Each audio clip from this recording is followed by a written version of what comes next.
जय श्री श्याम। मैं एस्ट्रो ललित। आज सुबह ब्रह्म मुहूर्त है और आपके सामने अपने विचार लेकर आया हूँ कि जो मेरे जीवन का निचोड़ है, जो भी मैंने जीवन में अनुभव किए हैं, वो धीरे धीरे करके सब आपके सामने लेकर आऊँगा। फ़ायदा उठाओ। अब जैसे शराध की बात कर रहे हैं, शराध चल रहे हैं। कल भी एक मैंने वीडियो बनाया था आप लोगों के लिए। आज एक और वीडियो बनाया। मन में सोचा कि बहुत सारे लोगों के बहुत सारे सवाल हैं पितृदोष को लेकर कि पितृदोष है, अब पितरों को कैसे मनाएं, कैसे करें पितरों का, वो जो पितर खुश रहें। तो पहले भी मैंने एक वीडियो के अंदर बताया आपको, फिर बता रहा हूँ। पितर जो होते हैं यार, वो हम तुम ही तो होते हैं। कल को हम मर जाएंगे, हम भी पितर बनेंगे। तो मरने के बाद हमारी मानसिकता क्या होगी? वही उन पितरों की होती है।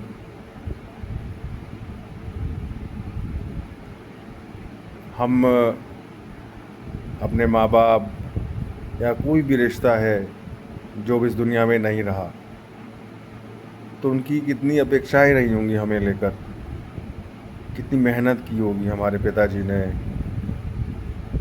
हमें पालने में, पोसने में, अपना प्यार दिखाने में। तो बस उनका जो वो प्यार है ना, वो दुख दर्द बन जाता है बाद में। क्यों? क्योंकि उन्हें लगता है यार, जितना मैंने अपने बेटे को, बेटी को, इनको सबको प्यार किया था, और आज ये मुझे चाह ही नहीं रहे, मुझे पूछ ही नहीं रहे, आज मेरे बारे में कोई चर्चा नहीं होती। मैंने एक एक चीज़ घर की अच्छे से जोड़ कर, संजो कर, मेहनत करके लेकर आया था, और आज मेरे बच्चे क्या कर रहे हैं? मेरे बनाए हुए घर को बेच रहे हैं, मेरी बनाई हुई सोने चांदी की चीज़ों को बेच रहे हैं। आपको ज़रा सा भी वो नहीं होता कि आपके पिताजी ने या माताजी ने या दादाजी ने या किसी रिश्तेदार ने कितनी मेहनत से कोई चीज़ें खरीदी हैं आपके लिए, और आप अब चंद सुख के लिए उन सब चीज़ों को बेच देते हैं? तो उनको बुरा तो लगता है। तो वो जो बुरा लगता है ना, तो वो फिर कोशिश करते हैं कि कुछ ना कुछ किया जाए, और वो सब आप लोगों के साथ होता है। आप सपोर्ट किया आपके दादाजी ने, आपके पिताजी ने या आपकी माताजी ने, किसी ने भी कोई प्रॉपर्टी ली है या कोई उनका सामान है, तो आप उस चीज़ को आगे और बढ़ाइए ना, उन्हें बेचिए नहीं, उन्हें तकलीफ़ ना दीजिए। एक भाई दूसरे भाई के लिए मन में गलत भावनाएं रख रहा है, किस चीज़ के लिए? प्रॉपर्टी के लिए, कि ये प्रॉपर्टी मुझे मिल जाए, इसे ना मिले। पता है, ये जर जोरू और ज़मीन, यही सबसे बड़े नाश के कारण बने जीवन के अंदर। तो इसलिए वो सब कीजिए जो आपके पूर्वज चाहते थे कि आप ऐसे बने, तो आप वैसे बने। तो आपके पूर्वज जो गए हुए हैं, जो पितृ बनकर इनविजिबल हैं, संसार में दिखाई नहीं देते आपको, लेकिन एहसास कराते हैं, तो उनके लिए कुछ ना कुछ करते रहिए। ऐसा कुछ करिए ना जो उनको सब अच्छा लगे, सब ठीक होना शुरू हो जाएगा। घर की रसोई को, फिर बोल रहा हूँ, घर की रसोई को साफ़ सुथरा रखें, और डरे नहीं। कोई आपको डराए कि आपको पितृदोष है, आपके पितर आपके साथ ऐसा कर रहे हैं, आपके पितर आपके साथ वैसा कर रहे हैं। पितर हमेशा अपने ही होते हैं यार, अपना कोई इतना बुरा नहीं करता। हाँ, तुमने उनके साथ अगर कुछ बुरा किया होगा तो वापस तो मिलेगा। अगर आपने किसी के लिए कभी कुछ बुरा किया ही नहीं, आपके हाथों से किसी का बुरा हुआ ही नहीं, तो डरो मत। वो बैठा है ना ऊपर, वो आपकी मदद करने के लिए किसी ना किसी को ज़रूर भेजेगा। भेजता है। बस थोड़ा सब्र करो और यकीन करो उस मालिक के ऊपर, है ना। कुछ बुरा नहीं होगा आपके साथ, मैं यकीन दिलाता हूँ। कितनी बुराई, कितना परेशानी, कितना ही दर्द, कितना ही तकलीफ़ आपके जीवन में अगर आ रही है तो एक बार शांति से बैठकर सोचो। पीछे अपनी जो जीवन यात्रा आप करके आ रहे हो अभी तक, पिछली जीवन यात्रा में देखो, आपने किसी के साथ बुरा किया था? आपने किसी के साथ धोखा दिया था? या आपके कारण किसी की आंखों में आंसू आए थे? वापस तो आते हैं यार। और मैं नहीं मानता कि आप कहो कि हमने तो किसी का बुरा नहीं किया, कहीं तो कुछ हुआ है, क्योंकि रिपीट आता है सब। आप अच्छा करना शुरू करें, पशु पक्षियों की सेवा करें, लोगों के लिए अच्छा सोचें, अच्छा करें, तो आपके साथ भी डेफिनेट अच्छा होगा। और पता लगे अगर तुम्हें कि मैंने जीवन में ये सब बुरे काम किए, मेरे कारण इन लोगों को परेशानी हुई, तो उनको ठीक कर लो यार। डरना क्यों है? कुछ बुरा नहीं होगा आपके साथ। नवग्रह, सूर्य की बात करते हैं तो किसी इंसान को लगता है कि मैं लोगों के लिए इतना अच्छा करता हूँ, इतना अच्छा करता हूँ, और भलाई कोई और ले जाता है, मुझे कुछ नहीं मिलता है। आपको यश नहीं मिल रहा, मान सम्मान नहीं मिल रहा, हड्डियों में दर्द रहता है, आँखों में दर्द, तकलीफ़ रहती है, सर में दर्द बना रहता है, जीवन में कोई ना कोई परेशानी आती रहती है जो आपके मान सम्मान को ख़राब कर रही है। तो यानी कि आपका सूर्य ख़राब है, और सूर्य को ठीक करना है तो अपने बड़ों का सम्मान करो। अपने बड़ों का, जो भी दादा हैं, पिता हैं, चाचा हैं, ताऊ हैं, या जो भी बड़े रिश्ते में हैं, उनको मान सम्मान दो। देखिए धीरे धीरे सब ठीक होना शुरू हो जाएगा। अब दूसरा आता है चंद्र ग्रह, चंद्रमा। तो चंद्रमा क्या है? चंद्रमा है माँ, माँ, दादी, नानी, जो बड़े रिश्ते स्त्री वर्ग के हैं, वो सब चंद्रमा है।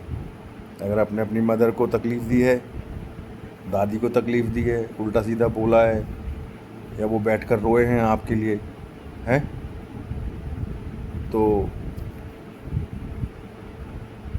चंद्रमा चौथे घर का भी स्वामी है।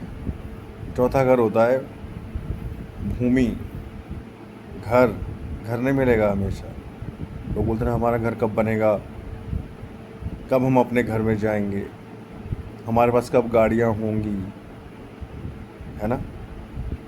तो चंद्रमा जो है अगर पीड़ित है तो आप अपने घर को नहीं बना पाएंगे कभी, अपना घर, ना गाड़ियाँ होंगी कभी।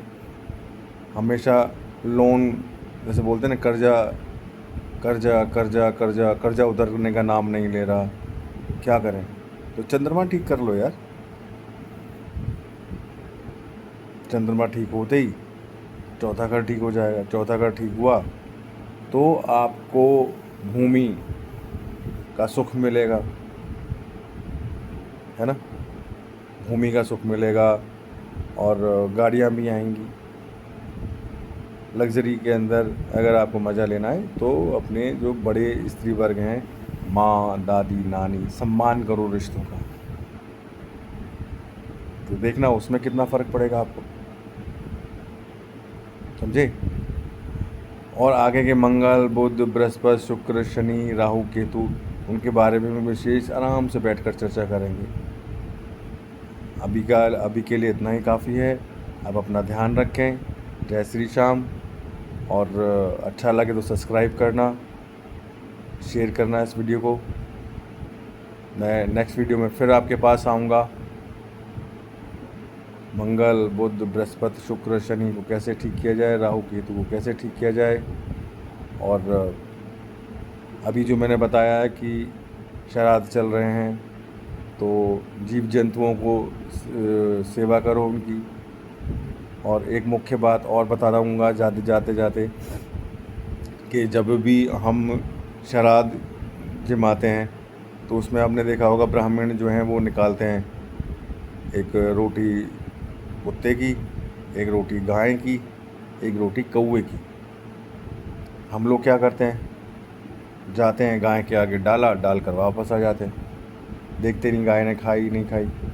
कुत्ते के आगे रोटी डाल के आ जाते हैं, देखते हैं कुत्ते ने खाई नहीं खाई। कौवे के आगे डाल कर चले आते हैं, देखते हैं कौवा तो है नहीं, अरे हमने डाल दिया चलो ठीक है।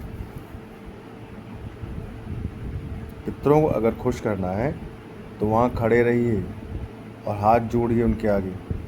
अगर वो दादा का है, दादी का है, या किसी भी रिश्ते का जो श्राद्ध है जिनकी नियमित आपने वो निकाला है, तो वहाँ हाथ जोड़कर खड़े होइए कि ये ग्रहण कीजिए और हमें आशीर्वाद दीजिए। खाएगी गाय भी, कुत्ता भी खाएगा, कौवा भी खाएगा।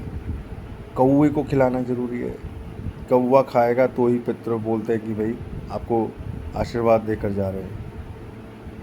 तो इसलिए जो आपके घर वाले जो बच्चे लोग होते हैं ना, क्या करते हैं कि हाँ जाओ तुम खिलाया हो, बच्चों को बोल देते हैं हम, तो बच्चे बस उनके आगे डालकर भाग जाते हैं। ऐसा ना कीजिए, जिम्मेदारी जो ली है उसे पूर्ण तरीके से निभाइए। और कल के वीडियो में मैंने बताया था कि कोई भी पितृ के नियमित श्राद्ध आप कर रहे हैं तो जब वो उसको भोजन कराकर आप विदा करते हैं तो पूरा परिवार हाथ जोड़कर उनके आगे खड़े होइए और उनसे बोलिए कि हमें शुभ का आशीर्वाद देकर जाइए। और जो भी ब्राह्मण या ब्राह्मणी आपके घर में खाना खाने आए हैं उनसे हल्दी का स्वास्तिक ज़रूर बनवाना। हल्दी का स्वास्तिक होता है कि वो जो पितृ है, वो जो आपके यहाँ जो तृप्त भोजन करके जा रहा है, वो आत्मा से खुश होकर जा रहा है। स्वास्तिक यानी आपके मंगल कामनाएं देकर जा रहा है, तो स्वास्तिक ज़रूर बनवाएं। स्वास्तिक बनाने से क्या होगा, जो जिस पितृ के निमित्त आप भोजन कर रहे हैं वो आपको शुभ का आशीर्वाद देकर जा रहा है, लाभ का आशीर्वाद देकर जा रहा है, रिद्धि सिद्धि का आशीर्वाद देकर जा रहा है, आपकी सब मनोकामना पूरी होने का आशीर्वाद देकर जा रहा है। तो इसलिए हल्दी का स्वास्तिक बनवाइए उनसे और विदा कीजिए। ठीक है, अपना ध्यान रखिए। माता रानी आप सब के ऊपर अपनी कृपा करे, आपको रास्ता दे ईश्वर। खुश रहो। और अच्छा लगे तो चैनल को सब्सक्राइब कर देना, शेयर करना आगे, हो सकता है मेरी बात किसी और के काम आए। चलिए अपना ध्यान रखिए।